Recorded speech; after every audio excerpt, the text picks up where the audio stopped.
Israel और Lebanon के बीच जंग का मोर्चा अब ऐसे मोड़ पर पहुंच गया है जहां से किसी भी वक्त तीसरे विश्व युद्ध का गुबार फूट सकता है, क्योंकि इजराइल पर हिजबुल्लाह के रॉकेट हमलों के बाद अब बेंजामिन नेतन्याहू ने डायरेक्ट वार्निंग जारी कर दी है। देखिए,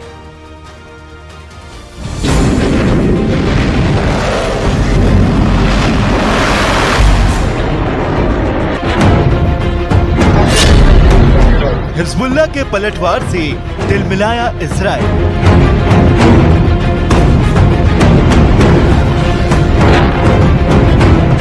नेतन्याहू की हिजबुल्लाह को सीधी धमकी।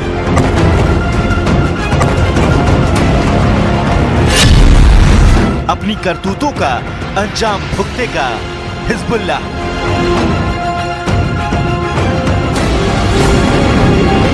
इजराइल और लेबनान के बीच तनाव की लहर अब इस कदर भयानक रूप ले चुकी है, शहर के शहर इस बारूद की लहर में समा सकते हैं।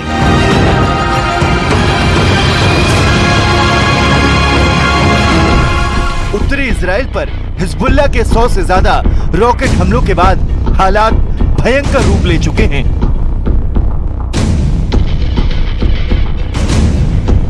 इजराइल के उत्तरी इलाके में हुए इन रॉकेट हमलों में सैन्य हवाई अड्डों को टारगेट किया गया। हाइफा शहर में हुआ यह हमला इतना भयानक था कि इस हमले में इजराइल की कई इमारतें ध्वस्त हो गई और कई कारों में आग लग गई।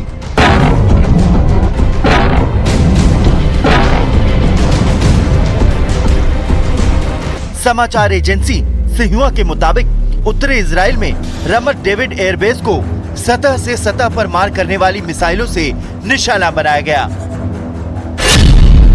रमत डेविड बेस जायोनी यूनिट के 3 मेन एयरबेस में से एक है, जिसका लेबनान और सीरिया के लिए रणनीतिक महत्व है। ये बेस हाइफा तिब्रेत एक्सिस पर स्थित है। लड़ाकू और जासूसी विमान यहीं से उड़ान भरते हैं। इसके चारों तरफ एडवांस मिसाइलें और डिफेंस सिस्टम तैनात हैं। हिजबुल्लाह के इन हमलों ने इजराइल के राष्ट्रपति बेंजामिन नेतन्याहू के गुस्से को 7वें आसमान पर ला दिया है और अब इजराइल की तरफ से हिजबुल्लाह को दी गई धमकी तीसरे विश्व युद्ध का दरवाजा खोल सकती है, क्योंकि बेंजामिन नेतन्याहू ने हिजबुल्लाह को उन हमलों की याद दिलाने की कोशिश की है जिन हमलों ने महज कुछ मिनटों के भीतर लेबनान में हिजबुल्लाह के ठिकानों को तहस नहस कर दिया था।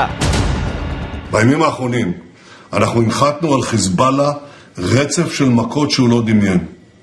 ואם חיזבאללה לא הבין את המסר, אני מבטיח לכם, הוא יבין את המסר. אנחנו נחושים להחזיר את תושבינו בצפון. बेंजामिन नेतन्याहू ने अपने मैसेज में साफ कर दिया है कि अगर हिजबुल्लाह पुराने हमलों से सबक नहीं लेता तो उसे इजराइल पर हमलों की इतनी भारी कीमत चुकानी होगी कि लेबनान से हिजबुल्लाह के अस्तित्व को खत्म कर दिया जाएगा। उसका ट्रेलर इस वीडियो में देखा जा सकता है।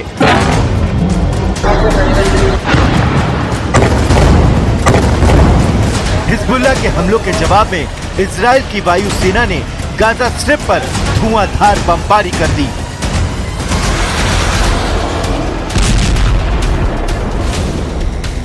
इजराइल की तरफ से कहा गया कि हिजबुल्लाह के सहयोगी हमास को टारगेट करने के लिए ये हमला किया गया है।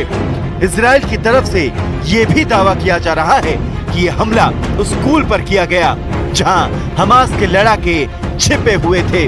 यानी इजराइल की सेना हिजबुल्लाह और उससे जुड़े किसी भी संगठन को तबाह करने की सौगंध खा चुकी है।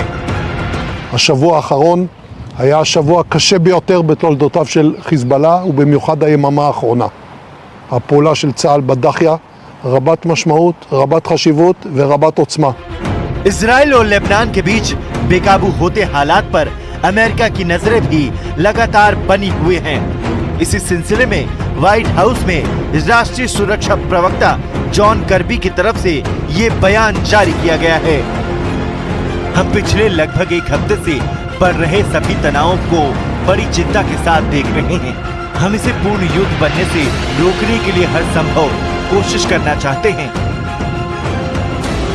इस वक्त दुनिया के देशों की चिंता का केंद्र मिडिल ईस्ट के हालात हैं, क्योंकि यहाँ से उठा युद्ध का बवंडर किसी भी वक्त किसी देश को अपने जद में ले सकता है।